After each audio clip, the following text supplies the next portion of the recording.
STEFFES, and the fire chief for the Morris Fire Protection and Ambulance District. Our efforts continue at the lithium battery fire scene. Through the night, the conditions that changed probably around 3 a.m. That we noticed that the fire increased in intensity. That lasted for about 2 to 2.5 hours to around 5 or 5:30 this morning. Then it started dying down some again. During this whole time, the batteries that are stored inside the building continue to detonate. So, in fact, some of the explosions from the batteries detonating could be heard on the west side of town through the night. I know at my house I heard a couple, and we're probably a little bit outside of 2 miles from the scene at our home. So the firefighting efforts continue there, and what them efforts are right now is we're allowing the fire to continue to burn. We have a strike team from another Mavis division, Division 25 out of LaSalle County. They're on the scene. They're taking care of whatever needs to be done at the scene.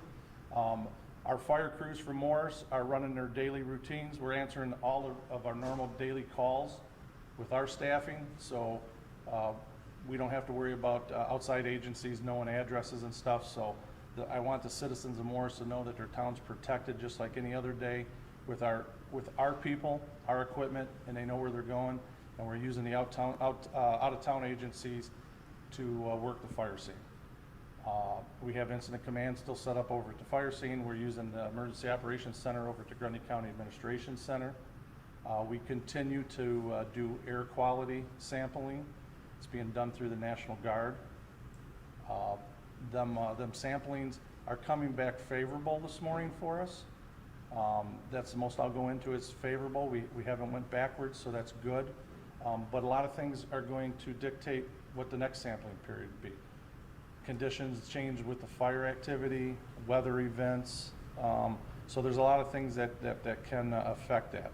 So we continue to do them samplings all around the area, and then them are reported back to us every 4 to 6 hours. We ask the citizens to please continue to stay out of the area to allow the first responders to do their business over there. I've reached out to Fire Marshal Matt Perez and asked for his assistance with through the IEMA, the Illinois EPA, the US EPA. We reached out to Washington, D.C. To find any other fire departments in the nation that have fought a lithium battery fire of this magnitude. We're finding people that have fought lithium battery fires, but not to this scale.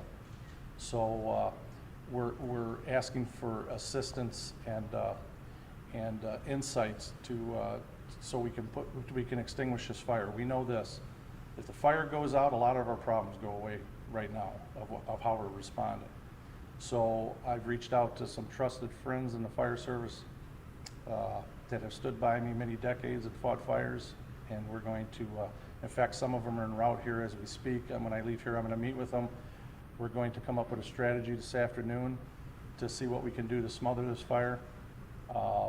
The state agencies have been very helpful. They have reached out. We've had conference calls. We have a lot of things at our disposal. All we have to do is ask for it. I just want to make sure we're asking for the right assets. I don't want to bring a lot of stuff here that we're not going to use. So we're going to come up with a strategy to safely try to smother and extinguish this fire. Does anybody have any questions? What kinds of things are you talking about as far as smothering the fire? There's been several things that have been talked about. One of them that we talked about yesterday was the use of road salt. I know it sounds very unconventional, but been a lot of people that have had positive feedback about that. We've also talked about using Portland cement, the powder form of Portland cement, so it has no moisture in it. We've talked about that avenue also. Fire Marshal Matt Perez is working with the Chicago Fire Department. I'm waiting for the fire commissioner. She's going to reach back out to me to see what quality or quantity of Ansel and Purple K that they would have, and a means of applying it for us once we gain access. We're going to try to gain access to the building today to see where the seat of the fire is and to make sure we can put the extinguishing agent on the seat of the fire, because if we don't put it on the seat of the fire, we're just wasting it. So we want to make sure that we're doing that in a very efficient manner, so we can use that product as best we can. Are you saying though that when you reached out to the Chicago Fire Department, they have some kind of a material or chemical that can be put on the fire? Or would you have Chicago come out to actually put it out? I haven't talked to the commissioner yet. When she calls me back, I want to see what kind of quantities of this product they have. One of them is called Purple K. Purple K is a product, an extinguishing agent. There's different means of applying it. Some means they use water as an agent to apply it. Other agents, or another agent is nitrogen, which I believe the ARF trucks use. So I'm hoping that maybe once I talk to the commissioner in Chicago, I believe they use nitrogen. The water would not work in this thing, which Stepan Chemical has Purple K that can be applied with water, but we're gonna have a violent reaction if we use the water. Had you thought letting the fire burn would go out on its own at some point? It actually, well, yeah, we let it burn, it's eventually gonna go out. And that could be an option that is chosen. But we're trying to find out from these battery manufacturers of what's the burn rate on 100 ton of lithium batteries. And I welcome anybody that manufactures batteries to call me and give me that answer. I'd be more than welcome to take it. I think it's not lithium battery fires are new. It's just this quantity is something that hasn't been experienced, at least regionally here. Chief, I'm not sure if this question is for you or for the mayor, but is there requirements in Morris that these businesses that store lithium batteries, do they have to report that to the city or the town? What's the, I can answer part of that. I mean, obviously, there's requirements for business licensing. There's a requirement through the fire department, it's called a Tier 2, where they report what kind of chemicals and hazardous waste or chemicals they have on site. But legally, I don't know if they've met that, and maybe there's a loophole they've gotten around. That would be something for the attorneys once we reach that point and during the investigation. I will say this, during the investigation, I have requested the ATF, the Illinois State Fire Marshal's office, and my local police agency, Morris Police, and our investigators through Morris Fire. So I'm sure there's going to be a lot of questions and such as, I wish I had a definite answer. We're a large industrial area. We have a lot of chemical plants. We have a lot of heavy industry here. And companies report that to us. We do. We get that yearly from them. We have not gotten nothing from this company. Nothing's come across our desk. So whether it wasn't done or whether they weren't required because, like I said, that there was a requirement that they didn't have to, I couldn't answer right now because I don't know 100% what was stored in that building, only what they're telling me what was stored in it. So until we can get in there and see actually what was in there might be more product, less product, or different product in there that we haven't been told. and that was my other question. What else do we know about this company? Because we can't find anything about them online. We're doing the same thing you are. And we have some agencies that are trying to track some of that down for us as we speak to see if they can learn more for us and learn about the owners and yeah, there's a lot of unanswered questions and I wish I had an answer for you. I don't. You know when they came to Morris? I do not. Other than yesterday, when I asked how long they had been occupying the building, they told me for about a year. Chief, other than the fire itself in reference to that, has there been any ash or anything that's fallen in yards or anything that's... Yeah, that's a very good question. We actually just was talking to some people from the state because last night with the rain and the humidity, the smoke was hanging very low in the neighborhood over there. So the houses are evacuated, but we had that smoke or that product down at the ground level many times during the night. So it would be on your shingles, on the siding, on your door, any cars, anything, the grass. And so we were told that because of the rain actually was a good thing because to decon our fire equipment, stuff is water and Dawn dish soap right now. So the rain actually would have helped with that. We actually asked that question. So right now we're being told that the rain had actually helped decon them areas that smoke would have laid low on. Does that answer your question? Okay. Chief, to follow up with this question, last night at the press conference, you mentioned some long-term residual effects, environmentally. The follow-up that the fallout and the rest coming down from the sky, what about the earth? These guys have been stationary for over a year, no one knew about it. What's the potential of any seepage into the ground? Very well could be there. Yeah. So it's one problem, but we have a very high water table around here. We do. If I'm not mistaken. I think we have other concerns, and, you know, I think a lot of people would love to know how does a company come in with 180 tons of hazardous material and nobody knows about it? It's a very good question. I have no idea why we don't know about it. No idea.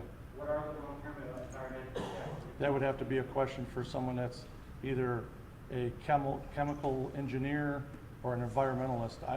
I'm not educated to answer that. It would be an absolute guess, and I'm not going to guess.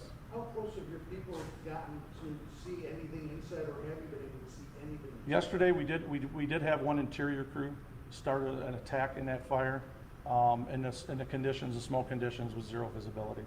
So we could. Two parts. Did you, so you kind of said a little bit about this. Did you get in touch with the owners, or are you still in communication with them? We are, yeah. Yes, we And have. what's that been like? It's been very good, yeah. So they are cooperating? Yes, and any question that we have had, we feel, yeah, they've answered them the best that we feel, yes. And I know this is gonna be a tough question, you might not be able to answer, but we did find out that they actually did not file proper notification to the EPA that they're gonna be recycling batteries in that location. There was no- I can't confirm that. Right, Yeah. and like I said, I didn't. And I'm not for sure they were recycling batteries. These could have been brand-new batteries that they were reselling. So, you know, we have another recycling battery company in town, which they do business every day. So I don't know if this was more batteries that were purchased for resale than as much as for recycling. But, yeah, with that question with the EPA, I would have no knowledge of that. So you're working with the company, they're cooperating. Mhm. As far as going inside, how do you even approach that if there's this threat of exploding batteries? I mean, how does that even, Well- what would be the plan? Well, one thing is, firefighting inherently is a dangerous job. My men and women, I ring the bell, they answer every day. No questions asked. As their leader, as the leader and the commander of making saying this is where we're going, and the rudder on the ship, it's a hard decision to send your men and women into a spot, just like every fire chief across this nation does. So we're going to try to limit the exposure to our men and women as low as we can, because it's a risk and benefits. We will risk everything to save everything. We will risk very little to save very little. Right now, we have no life threat in that building. There's no life threat. The building's empty. The building's already destroyed. We've evacuated the people, so we've removed that threat of the people being in the smoke unless they've gone back into that area or refused to leave themselves. So the risk and benefits for us right now is we are not going to overly risk for a little benefit. So we're going to make sure we approach that very cautiously. We know we're going to have to have it's inherent danger, but we're going to try to limit that as best we can before we go in. And that's when I leave here. I have a meeting with some local fire chiefs that I trust very highly, and we're gonna make a strategy along with people that are much smarter than me that can give us how reaction is with the batteries, and then what we're going to do. It might take some unconventional firefighting tactics that we don't see every day. We use water and foam to put our fires out. You know, talking about Portland cement and road salt. We worry about road salt when the roads are icy. Never thought of it as an extinguishing agent. So, yeah. Have you had anybody from the evacuation area that's called for help because they hadn't left, but now the smoke has gotten a little bad? We have not. That would maybe a question for the police too, but for like an EMS medical call, no, we have not. And if we have, I don't know about it, but as of a little while ago, there was none. Any more questions? All right, thank you. My name is Alicia Steffes, Steffes, and I'm the Chief of Police for the City of Morris. So the local, our department, the local department is handling the scene at this point with a lot of assistance. We currently have agencies here from all over the northern part of Illinois with a lot of assistance from the ILEAS team and from our own county sheriff's department, the Grundy County Sheriff's Department, and Sheriff Briley, and the Illinois State Police. So at this point, they, for the most part, are handling scene security. So our evacuation zone is still the same as before. You have Route 47 to Washington Street, and then the Illinois River to the railroad tracks to the north. And all of that area is locked down right now. There are officers at every entrance point to that, to the neighborhood, to the southeast side of town. And those outside agencies are handling that security with the assistance of our command staff.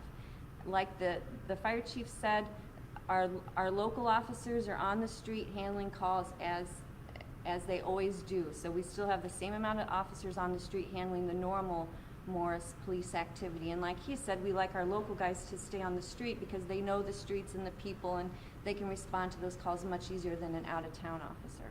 So that is going on. If people have some kind of an emergency where they need to get to their home, a lot of people left on very short notice, thought they were just going to be gone a short time, so maybe there's medications or that kind of thing they need. They need to go to one of those corners, find an officer, and they will let them in when they show ID. They do not need to come to the police department, just find one of those officers.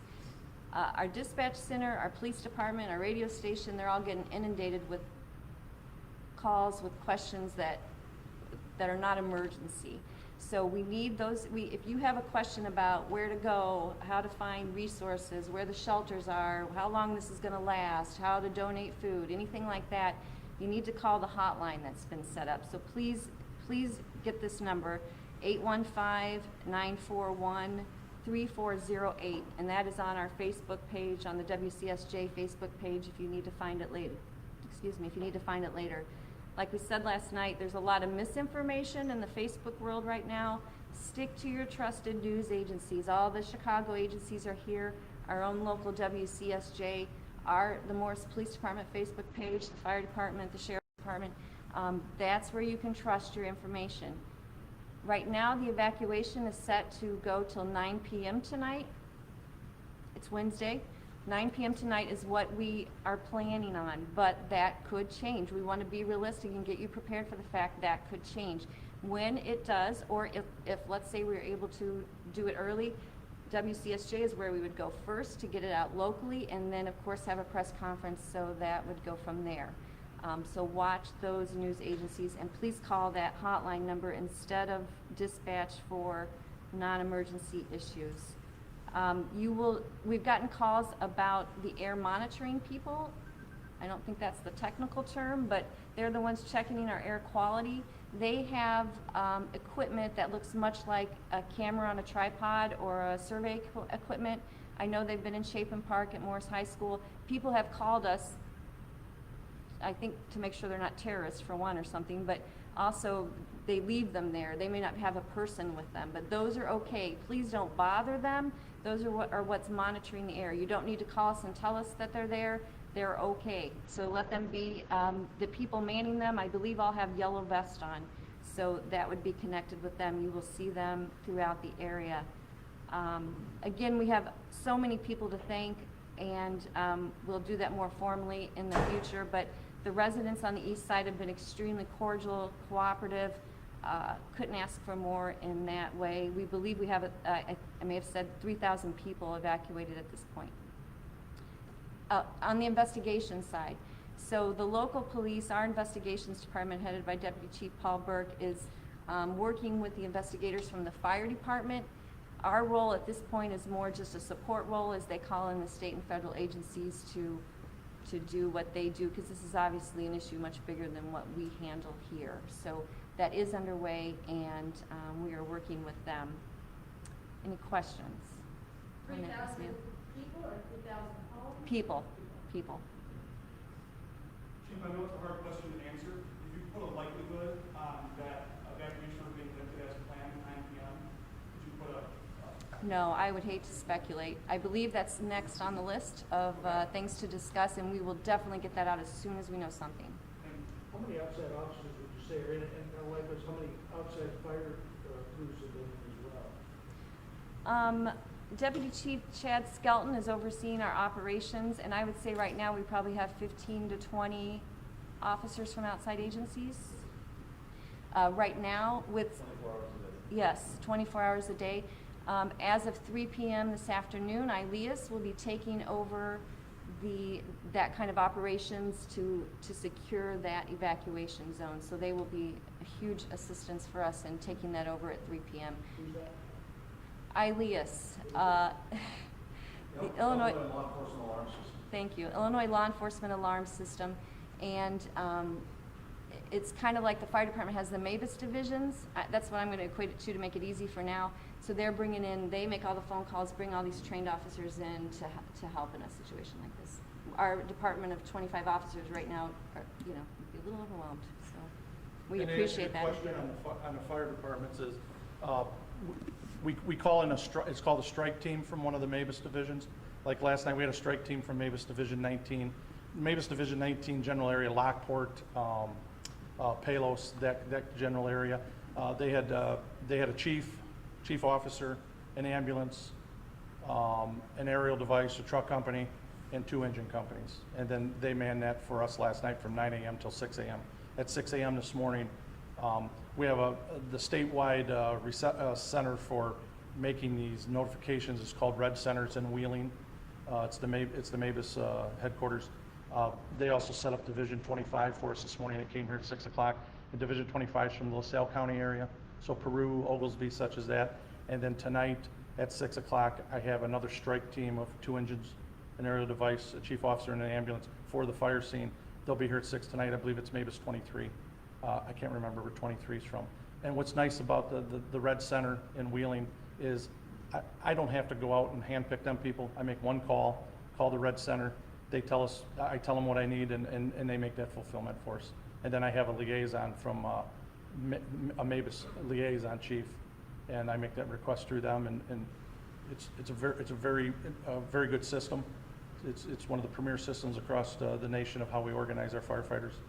There's many states that have followed what we started in 1968, so it works very well. Just a few things I'll add. Obviously, first and foremost is the safety of our residents and the first responders, both at the fire and police departments. And I want to thank all of them for their efforts and all the nearby communities that have been outpouring their support with help and offering assistance as we've been through this process. So with a couple other things, obviously until we know more, it's important that people stay away from this area. We are working with the IDPH and our local Grundy County Health Department.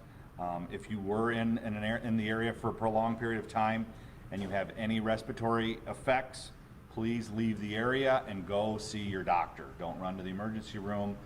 Some of the things that people may have experienced is irritated eyes, nose, or throat. So please, if you have any questions, obviously call that 941-3408 number, and they can assist. Also, again, we've been working with our emergency operations center on the phone systems and everything. If anybody needs rides or assistance getting back somewhere, please contact us. The city's here to help. And again, we live in a great community. Obviously, things happen everywhere you go, but we have a great group of individuals, both at the fire and the police level, that have the utmost respect in and around the state. And rest assured, we are doing the best we possibly can to get answers to the public, but we want to first, obviously, make sure everybody is safe and we can get this fire completely burned out. So Why shouldn't they go to the ER?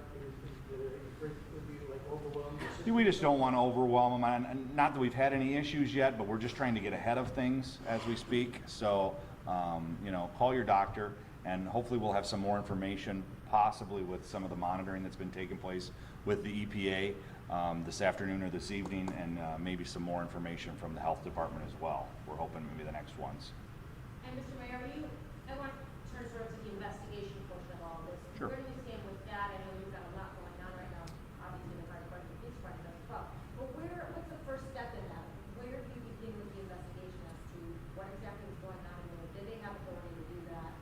Yeah, I think the authority probably is gonna come down from the state in a lot of aspects. Normally, locally, you know, what we do with a lot of businesses is have a business license process. And to our knowledge, we've looked at all our records and cannot find a business license. So normally those people would report to us and let us know what is in the building, what they're operating with. And to our knowledge, everything we've checked, we have not seen that. So that's obviously the first start of a process. That building's been abandoned for a really long time. So, you know, it's really hard to keep track of what goes in some of those buildings, I believe. You know, we've been obviously working with the fire department on this and the chief of police, and obviously the investigation will probably know more once the fire gets out and we're able to get in there to decipher what's actually happening, you know, and working with the EPA. So obviously we want to get the fire put out and then re-examine and go from there would be my guess. So when you say they didn't have a business license, does that mean they weren't allowed to store batteries in that location? I'm just trying to get clarity. Well, you know, people store a lot of things in a lot of places, whether it's a garage or a warehouse, and if they were running a business out of there illegally, I mean, they should have come to us. And, you know, we were unaware of what was being kept in there. We didn't find out, obviously, till about 10 minutes after the fire department started putting water on the scene to know that there were batteries in there. So once they found out, they stopped with the water and took a step back to reevaluate where we are. So. Mr. Mayor, do we have a name of the corporation or business what their actual type of business is, so we can research what they actually? The name of the business, I believe, is The name of the business is Superior Batteries. Superior Batteries. They've been operating in town in an abandoned building for over a year now with the name Battery in their name, but we don't know what. Yeah, I just found out the name of it yesterday when this all happened. Well, with business license, correct me if I'm wrong, but we have to reapply for those annually or biannually of some sort, correct? Normally, they do it once, and if it changes an owner, then we would get that. But if you don't apply and we don't know, But what if they apply for battery business, wouldn't that imply that they're anyone hazardous material? but nobody's applied. We didn't even know they existed until yesterday afternoon. That's what I'm trying to tell you. Okay, so we don't do inspection safety buildings or anything? I mean, there's been no reason to do that in the past, and obviously people have their own personal laws that they associate with, so we cannot infringe some of those rights. And to see that abandoned building for the 2 years they've been in this town, no hazardous placards, no one even maintains the yards, and to hear that this is slipped literally right underneath our noses. I completely understand your concern and frustration, and we're trying to deal with it as well. We really, truly are, and we're trying to get to the bottom of it. Here's a representative from that company. Are you trying to? I have no idea. I've not spoken to anybody from that company, and that's all in a police matter. Sir, I have spoken to the owners. We are not going to have the owners here at a press conference because we are going to, if they want to hold their own press conference, they're more than welcome to do that. They can call the news agencies and they can set up a press conference. We are going to give the factual information because the information that is coming from us is factual. Whether they applied for a building or a business permit or not, they did not. So there was no way of knowing they were doing batteries there. They could have made their business called ABC Supplies, and we wouldn't know they were a battery business. So there was never an application made. If they want to have a news conference, they're more than welcome to have one. They're not going to be at our news conference because we're factual people. We're giving the facts out. Whether the facts are hard to swallow or whether they're easy to swallow, they are the facts. And what we've told today here at this news conference is what we know. There's nothing more that we know that we're not telling you. I wish I had more to tell everybody, but we don't. I understand your concerns. Your concerns are same concerns that have been pounded by us. And if it's a Superfund site, then the U.S. government will have to take care of that, and they know how to run them. But we're done taking questions from you, sir. Thank you. You can talk to us away from this. Does anybody else have a question for the mayor? Mayor, so are you going to, or somebody from the city going to contact the owners that I know you say you haven't been in contact with, but I'm talking about for business license purposes, to say what's the deal? Yeah, I think what's probably going to happen at this point is the police department is going to do their investigation, and through that investigation, we will find out. Yeah, I do believe the Attorney General's office has been contacted, so a lot of that stuff will probably take place through them as well. So we'll learn as the investigation proceeds. Anybody else? Okay, thank you guys. Thanks everybody for coming.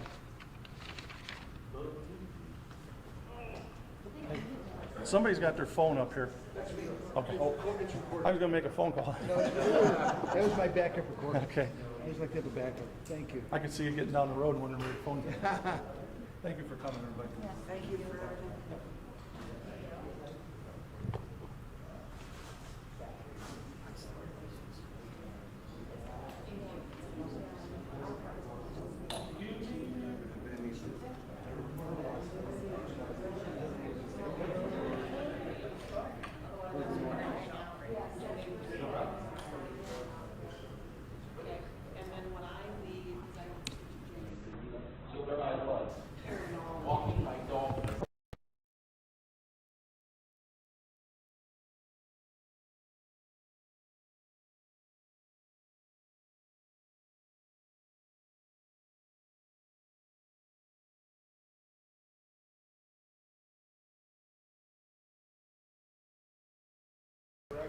Tim's in the truck.